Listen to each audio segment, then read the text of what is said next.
how they include mores and customs into the Sharia. The chapter equality in the Sharia. The equality, the most important part in this chapter, there's difference between equality and justice. Does the objective is to fulfill justice or to fulfill equality? What is the objective? Two different things or both the same? No, different. Equality does not necessarily lead to justice. So, for example, people say are all equal. They're equal in certain context, but not equal in an absolute way. For example, they say everybody is equal. The Prophet ﷺ قال, all of you from Adam and all of you are equal, like the teeth of a comb, equal. But if these people, all of them, they say La ilaha illallah, we say then, is it just to reward them the same? It is just to have equality in the reward. So the equality in the reward is unjust, because you will be praying the whole night every day and the other one sleeping the whole night. Then he come at the day of judgment, say, Ya Allah, we are equal. Someone he working so hard and he making like extra hours, and then they have the same paycheck.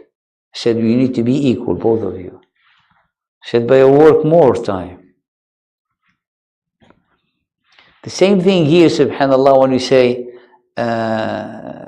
people, they want to make, like, for example, equality in the full meaning of the term between men and women. What does it mean? It's to have the same jobs, to have the same things in everything. That is equality.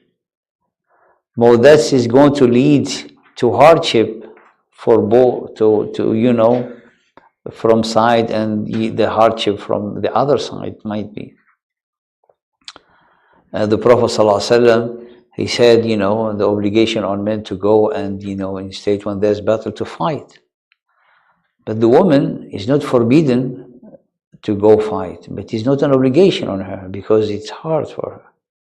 Now, the Prophet ﷺ, he said this big struggle and jihad for the woman when she goes to Hajj. The man, when he goes to Hajj, he say, oh, he's not right, this is not equal. Why they consider for them like big jihad or for me not? That's what Salama asked it. So Allah subhanahu wa ta'ala said, everyone has, his own deeds and action, considering his context, his perspective, his structure, how he was created, everything. When we say structure, emotion, feeling, strength, body, power, ability, all of that. So the equality need to be understood, in a very subtle way, to always preserve that justice and preserve equality in rights. Because we say equal in rights, equal in objectives, both of them, the best among you is the most pious, male or female. Cannot say that the piety of man is greater than the piety of woman, no. So that's, some of the subject that the author was talking about in that chapter. Freedom in the Sharia, the same thing. What does mean freedom? The freedom is one of the bases of the Sharia. The freedom becomes in the right, the freedom to speak, the freedom to have your own faith. All of that is already embedded in the Sharia. But also the freedom has its limitation, because the limitation in a way to preserve order into the society. So that's also from the maqasid of the Sharia, because everyone's freedom stopped at the beginning of the freedom of the other one, or stops when you get, to take away the rights of someone else. That's when someone's freedom. Someone wants to listen to his audio thing loud. He said, you're free as long as you don't bother your neighbor. If you bother your neighbor, he's gonna tell you, you start to hit the wall, right? And someone he want to hear what he hears, blast. Put a headphone. You're free. But as long as it's contained within yourself, not to, subhanallah, get into the freedom or to take the right of others. Example. Alteration and confirmation objective in Sharia.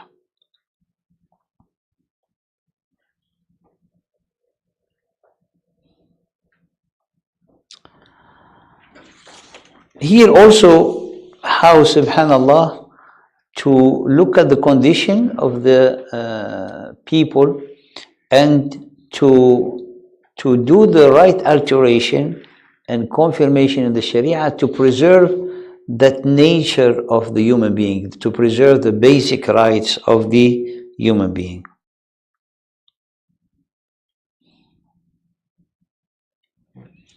So this is like, moving from the life of non-belief to the life of belief. Chapter 20, Sharia is about essences and real attributes, not names and forms. This is very important. The Sharia is about not names. The alcohol is not haram because it's named alcohol, because the effect of the alcohol that it has, on people. Therefore, is the wisdom, is the effect, is the illah that we call, what is the most important in the ruling and the principle of the Sharia.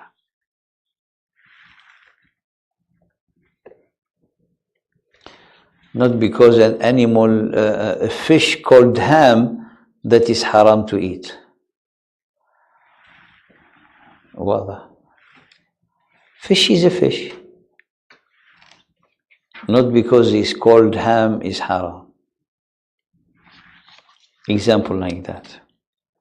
So this here, this chapter specifies this very important aspect. Things are by their attributes, not names and forms.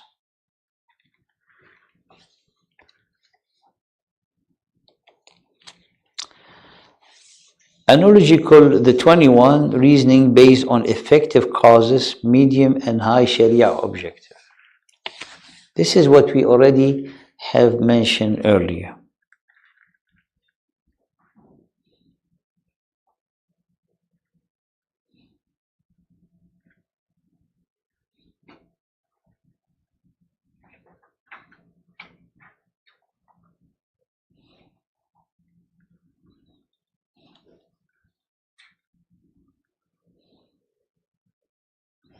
This is what helped to for the qiyas, the analogy, because like the wine, what is the illah in it, what make it haram is because in intoxicant. So we can use this objective as to justify that other intoxicants are haram. Because it might come up a new product that intoxicate. So he said, oh, it's not alcohol, it's not wine, then it's okay. No, he said, what it does benefit people, that help improve their health. He said, no, this is actually ruin the health. This is actually intoxicate. He said, yes, of course it's haram. Say why? Because he said it's haram, because it hurts. First is like the khamr is intoxicant. Second, another objective, it has an ill impact on the health, on the society, on someone's economy. Third, the highest, it ruins the intellect. So this is, you find one, hukum, that we have these stages of objectives, that we call it causes medium, called effective, causes medium and high.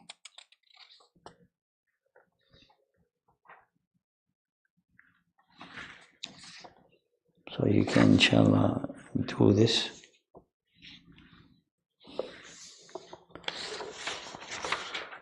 And this has helped to do the reasoning.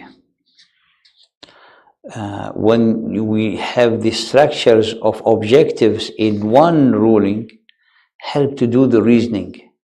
Because you might be faced to an issue, a matter that you don't know how to solve it. If you don't have anything that from the illah, you don't know.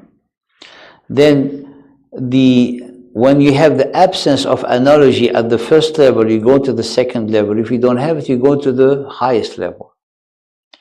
You might come to something, a new thing into the society that people they do. And people they ask, and he said, it's causing our children to not be even able to listen. What this is? Hey, this is games, addiction, things. So you will have, like, subhanAllah, it has the impact. For example, something that I do, it has an impact on their intellect. So I said, we need to protect their brain, to protect their way of thinking. Therefore, this is haram. They have a new drug. I don't know, someone sent it to me. It's an audio, electronic. I don't know. Do you know this? Did you hear about it? Yeah. It's an audio. You just, the kid, he'll pour it, he listen to it, and he enters, subhanAllah, is like in state of intoxication. Some of them almost they died.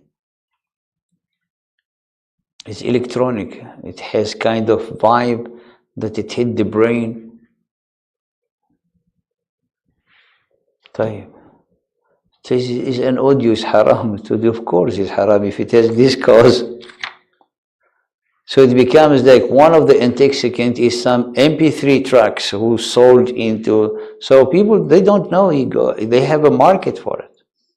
You didn't hear about it? It happened like a few years ago. It's big now in some of the, unfortunately, in some of Arab countries.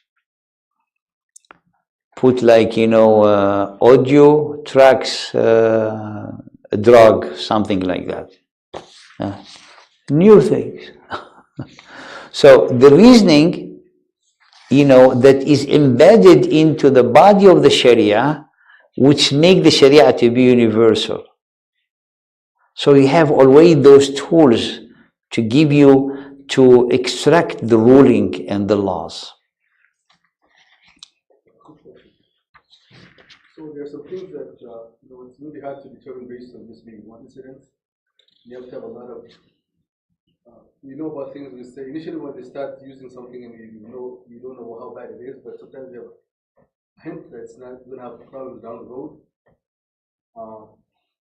Do you wait until that you have evidence that you can say after this many years you've had this many addictions to this thing before we can say this is haram, or do we just go on study or on presumption or presuming? Actually on presumption, because that's what we call sadd al-dhara'a. because it might be halal, but by study, by presumption, by seeing some, following the pattern of some of them, that is gonna cause mischief. Then you make that roadblock. That's what said the Dharia. Tell me someone, but it is, what is haram in it? He said it's going to lead to something bad. That's why. By presuming strong presumption that is going to lead something bad, we block it. Manipulation to make the unlawful appear lawful. This is the hila. This is the hila that we studied. The hila, the rules, the manipulation. Some of it, it's not haram. So that's the thing is, we cannot like condemn everything, anything. No, some of it, it might be halal actually. Like what Yusuf did, it was kind of halal manipulation. He made his brother to appear as a thief. But it was a whole plan to help his family. And he didn't hurt his brother. He honored him. He didn't become a servant or slave. Okay. Khair inshallah. So there's some manipulation who can be, accepted. But most of the manipulation, and the manipulation cannot be a source of ahkam. You cannot say, we'll do what Yusuf alayhi salam did as hukum. I say, no, that's not. It cannot be a source of ahkam. And someone argued that it can also be a certain right and not doing that because Yusuf's dad, Yaqub, can be affected by the hurting if he takes away his son. That's why we cannot do it. We cannot base our hukum on manipulation. It cannot be for us as a source to make analogy on it. The analogy need to be done on a well-established hukum by evidence and sound evidence. Manipulation, if it's done, it was halal, but it cannot be a source for us for analogy or for study or to have something to base our action on it. Because as you said, this is only Yusuf know that answer. Prohibition 23 of evasive legal means.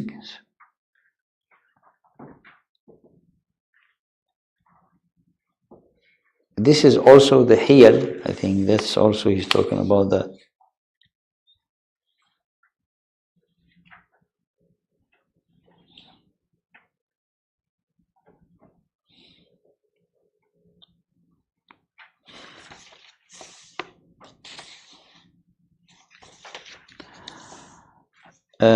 Precision and determination in Islamic legislation. Accuracy, precision. Also, that's when someone doing qiyas and things. Rigor and mercy in enforcing and observing Islamic legislation. That's part of the aspect of the Sharia. Ease and mercy, strictness and determination. The strictness and determination to preserve the veneration that people need to have for the law, and the mercy and ease to help people, to also, the Sharia came to have people live in mercy. Public and individual license, this is the rukhsa, the permission, and it is for individual. If someone is sick, he can make tayammum. He can pray sitting down. Al-waza, its meaning and variety. Al-waza is that ability, that determination to lead, to guide with the Quran or with the governance. The merciful nature of the Sharia, that's a fact. The Sharia aim in avoiding elaboration at the time of revelation. This is also a very important aspect. The Sharia always keep, ahkam at the level of principles. Why? The more details are, for example, if there's more details revealed, the more restriction will be inflicted on later generation. When you have the principle, so you have an infinite of matters that they can, be resolved by a principle. But if you have details, then you cannot fit all the matters. But there's matters that have been already detailed. Allah subhanahu wa ta'ala, His will to have them established to the end of time, like the distribution of the inheritance. That's His ordained, that's it. But when it comes to the transaction, it's all principles. Do not cheat in the weighing, do not be unjust, fulfill the item of the contract, fulfill your promise, do not break your promise. Al-mu'minuna inda shurutihim, the believers, they stand and they observe all the conditions that been set on them. All of that is to principle. Is that either someone is selling and exchanges produces, or selling or exchanges shares in the market, So those are the principle. So there's no details. That's why the Prophet ﷺ used to dislike questions. And he said, Allah subhanahu wa ta'ala make it easy for you. And if things weren't mentioned, not because Allah forget them, He didn't want to mention them, rahmatan bikum. So don't ask a question, he said. I mean details. Why this is like this, or what should, The Sharia aim in building a solid and stable social order. That's a fact. The necessity of al-ijtihad is what really the soul of the law of Islam. The soul of the law of Islam. Without ijtihad, that there will not be Islamic laws. And that's the end, the last chapter.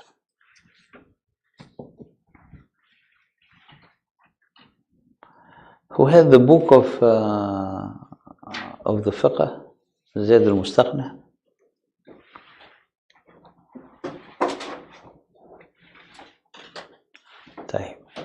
Can you bring it? Yeah. Get it from her. Jazakallah.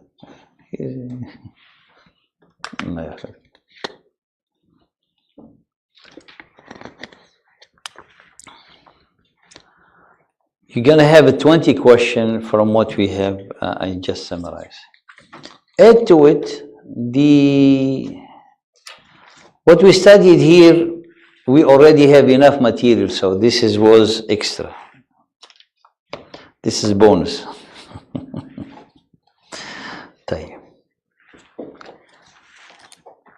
Salatul Kusuf. So it will be from the book Introduction to Zayd al-Mustaqni that you have from page 101. Page 101.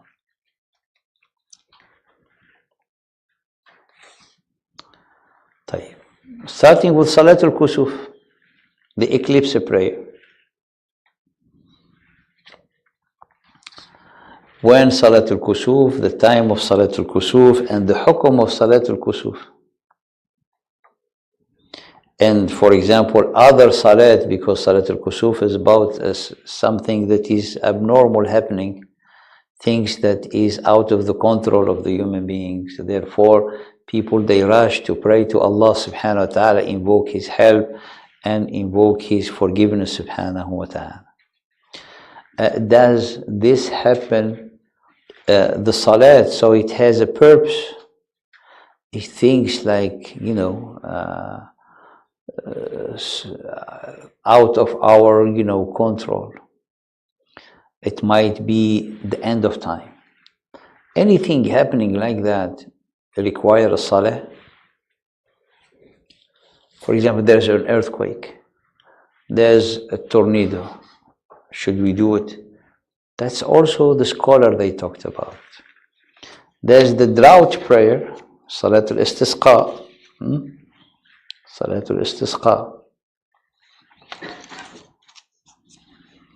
What are some of the etiquette of Salatul Istisqa?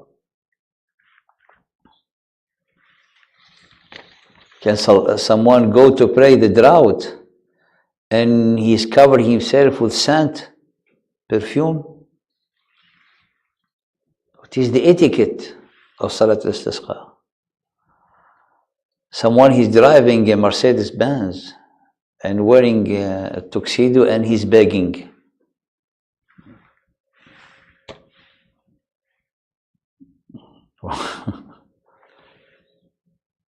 So someone who's going to ask the rain from Allah is going to get the best of attire and perfume.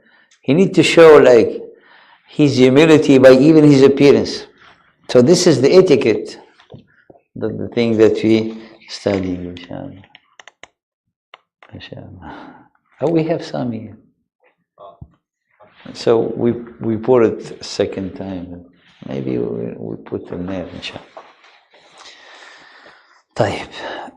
Then we have Kitab al-Janaiz, the book of al-Janaiz. Kitab al-Janaiz, starting from the person who's sick, what are the etiquette? What to read on his time, and when he dies, subhanallah, there's action to do to have him ready. Then we have the ghusl, the washing, and the takfeen.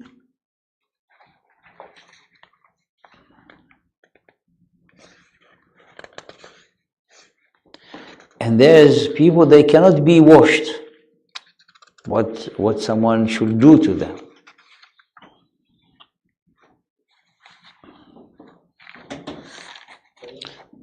Huh? What if his body was burned? I'm not asking you a question. I'm going through the summary. Inshallah. That's good. I mean, you have already the answer. Then we have continuing with the al-kafan, and what the difference between the kafan of the man and the kafan of the woman. And then as-salat, salat ala al-mayyit, as-salatu ala al-mayyit, the hukum, the ruling of salatul mayyit. Then hamlul mayyiti, to carry him, the funeral and the burial, and the etiquette and the sunnah in the burial. And then after that comes what is the ruling of ziyaratul qubur, to know that. And after that we get to the book of az-zakah. You have the introduction to zakah, and that's important. And the hukum of the zakah, and then you have the zakat for the bahimatul an'am, the cattle. But the most important, the zakat, are the condition of the zakat, the intent of the zakat. And then you have, the zakat per, for the livestock, the cattle. Zakatul ghanam, zakatul baqar. Then al-hubub wa thimar, the produces and fruits. This is should be general, but the most important is the spirit of the zakat, the intent, the condition, and some issues, inshallah, that you already studied. Then zakatul naqdain. And naqdain are the gold and silver. Some of the shurut, for example, does the year is a condition for all the types of zakat, or all of them require time, specific time for the saving? No, yes or not, you know. And then when someone has, you know, part of the zakat, and he has another, for example, another type of wealth. He has a gold and he has cattle. And the gold is not enough and the cattle is not enough. Can he pay zakat? Things like that. So we have already studied. Then zakat al-fitr. After zakat al-naqdain, you have zakat al-fitr. The zakat al-fitr, inshallah, is easy. And with zakat al-fitr, we have zakat, the zakat al-urud. Al-urud, which is the merchandise that someone has.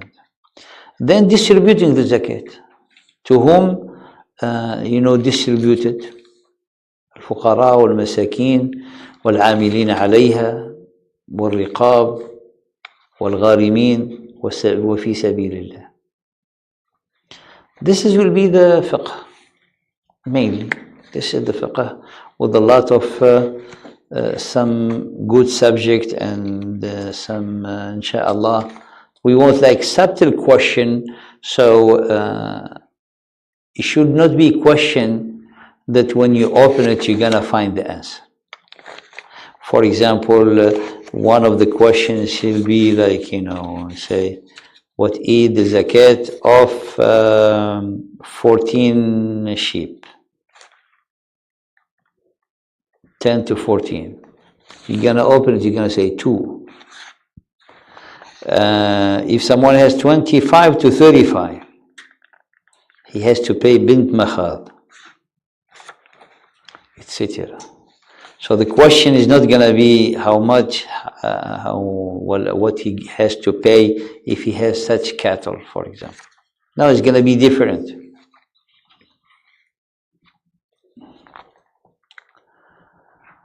Does the zakat applied on the producers which are a basic need in that society? People that eat, which is not basic need. For example, apples.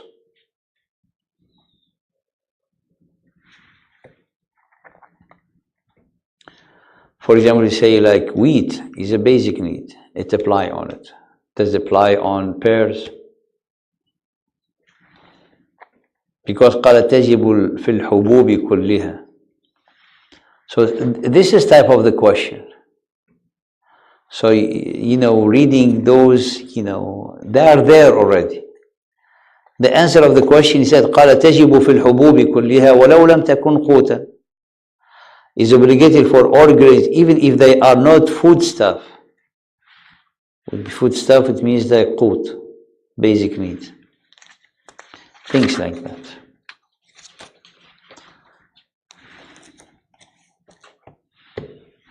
Any question? التحفة العراقية from what page he said? التحفة العراقية page 26 to 59. 26 to 59.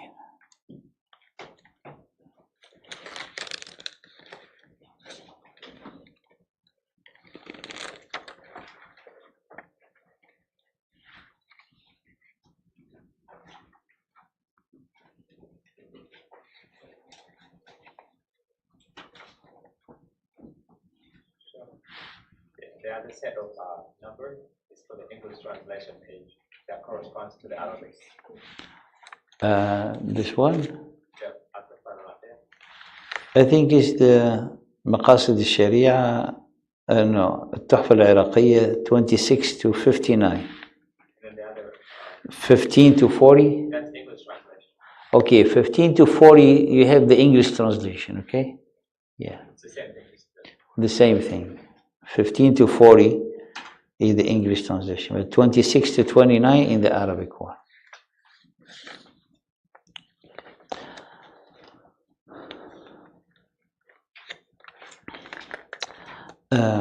Here, one of the main subjects that I would like you to understand and to study is to understand the meaning of the tawakkul.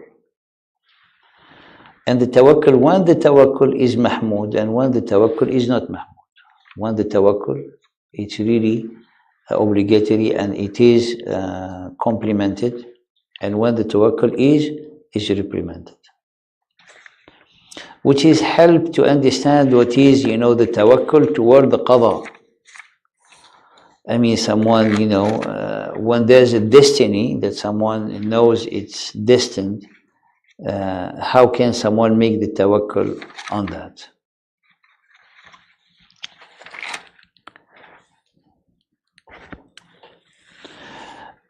One of the important thing in page 27,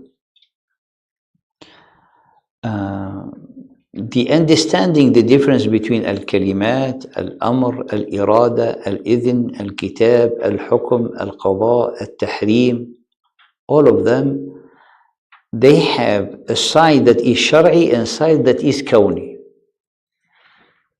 There's amrun kawni wa amrun shar'i. Kalimatun, the same. Qada shar'i and qada kawni. Hukum shar'i and hukum kawni.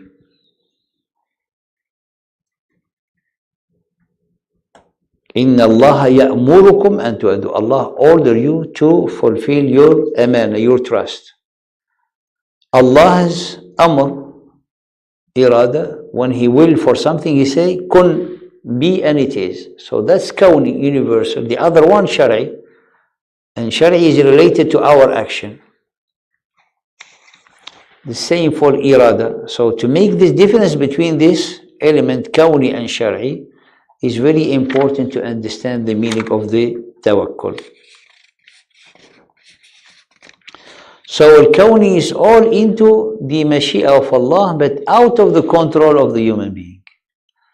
The shari is also in the mashi'a and the will of Allah, but is into within the action, within the free will of the human being.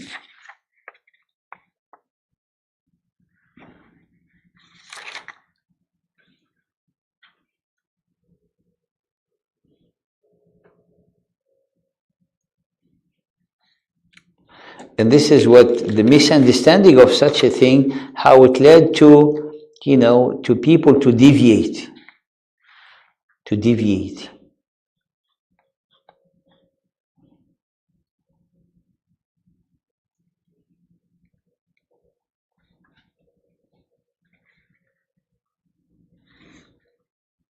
Because doing actions, thinking that are right, but opposing the understanding of the faith, it leads to deviation.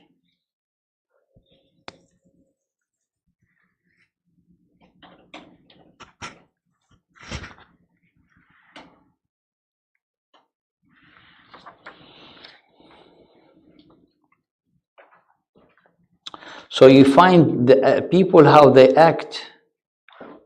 They either comply with what Allah made it obligatory, or they oppose to it. And this is in page 32.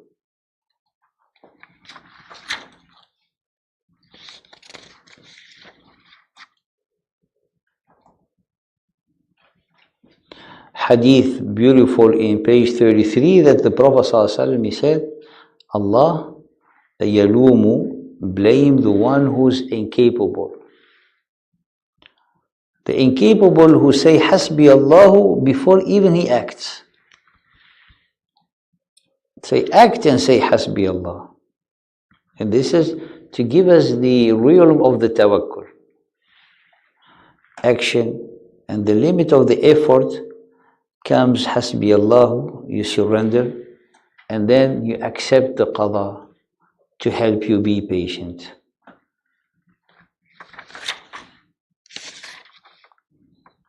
And leads to the meaning of the tawakkul as he was mentioning in from 34, 35 إلى آخره.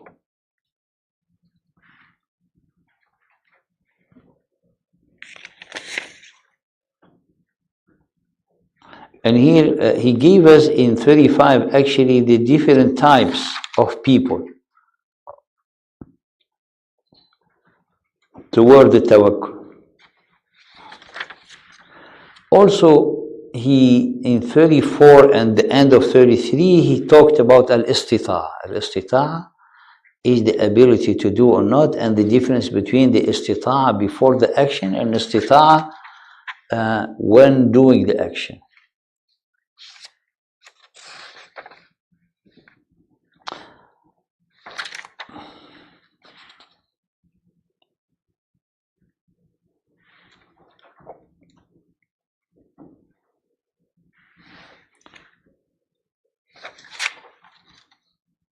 Then he talked about al-rida. That's also important chapter, what it means to be pleased and to accept, and and when accepting and be pleased with the decree, when it is right and when it's not. Then page 48, we started the love of Allah subhanahu wa ta'ala and His Messenger. And then I think we stopped at page 51 instead of 59, because we were thinking that we might do some today. So as we have the time to go through the chapter that you need to be studying, inshallah, we stop at page 51. Page 51, that is, the base of the hubb is al-ikhlas, and the base of the ikhlas is la ilaha illallah. Page 51. If you want page 50, page 50 is enough, inshallah. Page 50. So it will be in the English, I don't know, I don't have it, but it will be stopping when Nuh alayhi salam قال اعبدوا الله ما لكم من إله غيره, when the author is specifying that the love is power and its core is al-ikhlas, and al-ikhlas is all founded and find this in essence in La ilaha illallah.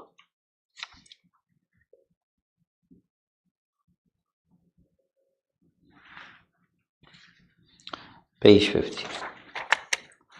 طيب. We stop here, inshallah.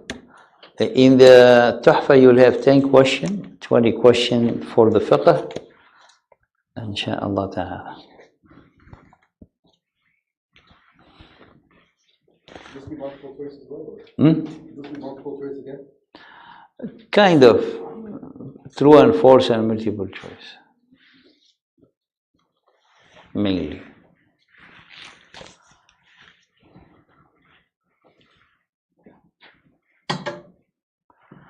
Any question? Khair, inshallah. I'll let you go and rest. Jazakumullah khairan wa barakallahu feekum.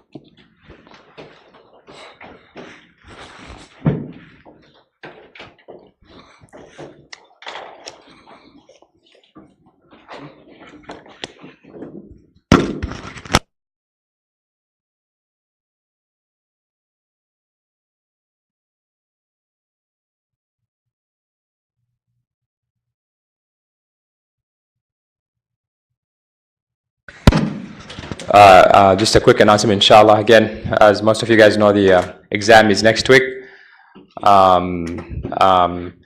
in terms of the exam, inshallah, make sure you're up to date with your tuitions. If you're behind, you're not going to be allowed to take the exams.